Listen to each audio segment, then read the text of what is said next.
baby fat minnow is awesome, but I wanted a minnow that's maybe a little bit slimmer, maybe a little bit more rigid body. So I came up with this fly, fished it in Argentina, fished it around here a little bit, and it's a winner. So check it out. There's a little trick that I do with the eyes at the end to get them to stay just right. So if you're struggling with resin eyes, make sure to watch to the end of this video. That's a big brown.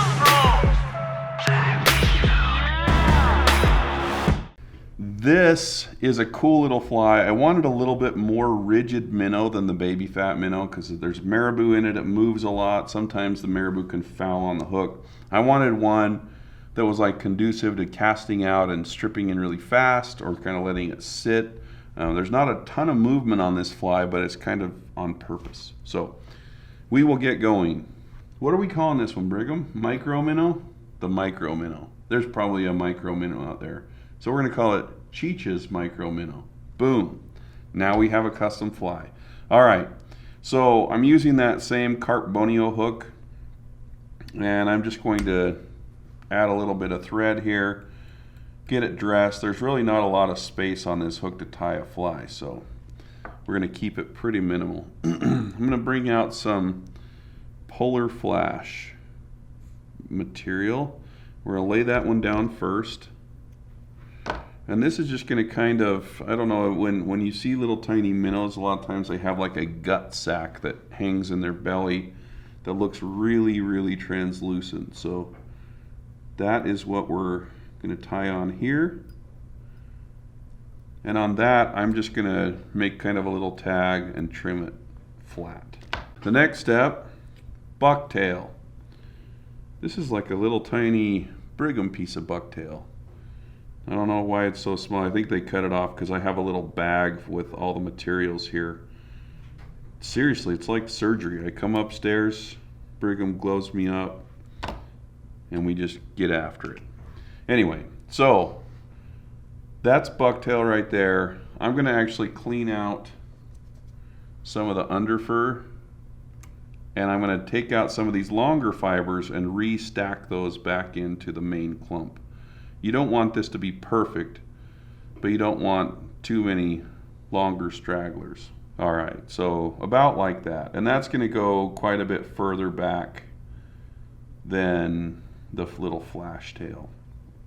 Now, this also, I fished this fly in Argentina. They have these minnow runs of Pejerrey and Puchen. Those are the names of the minnows, and which totally unimportant to us, but this style of fly with a kind of elongated minnow shape worked well in Argentina. Of course, it's going to work well here. All right, I'm going to trim that off, and then I'm just going to take a little tiny bit of this Ripple Ice Dub in mother of pearl color, and I'm going to get a little chunk like that, and I'm just going to pinch it on top of the hook, make a few loose wraps, and just kind of distribute that around the hook. Looks terrible, I know. And then pull that back just like yay, and we're in business. So that's probably all you would need, but of course we're going to go a little bit big on this one. I'm going to do a little tiny bit more dubbing right here, right behind the eye of the hook. Just a tiny bit. About like that.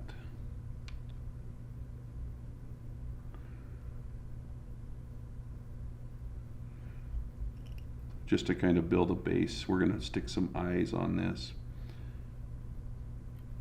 All right.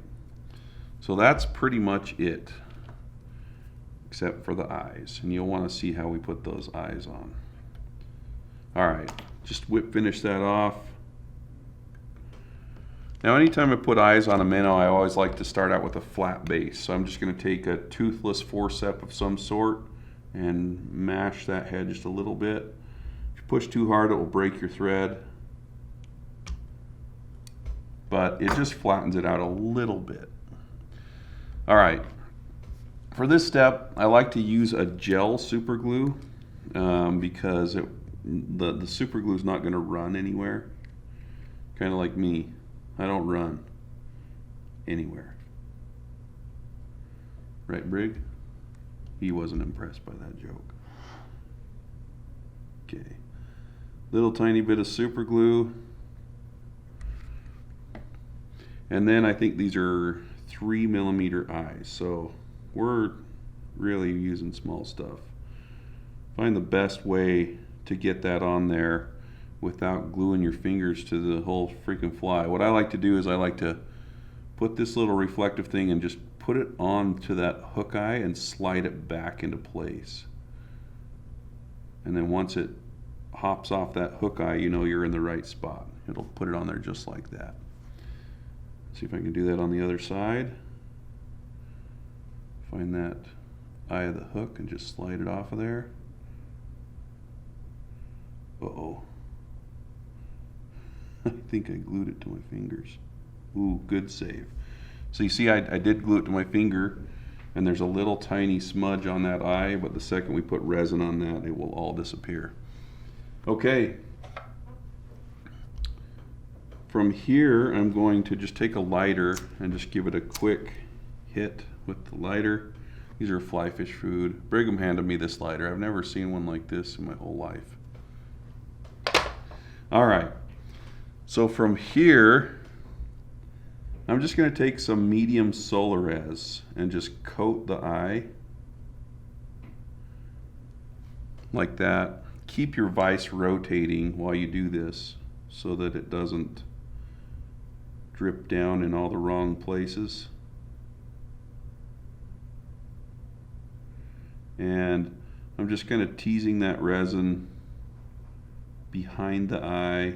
You don't need a ton of resin. It just kind of creates a durable head.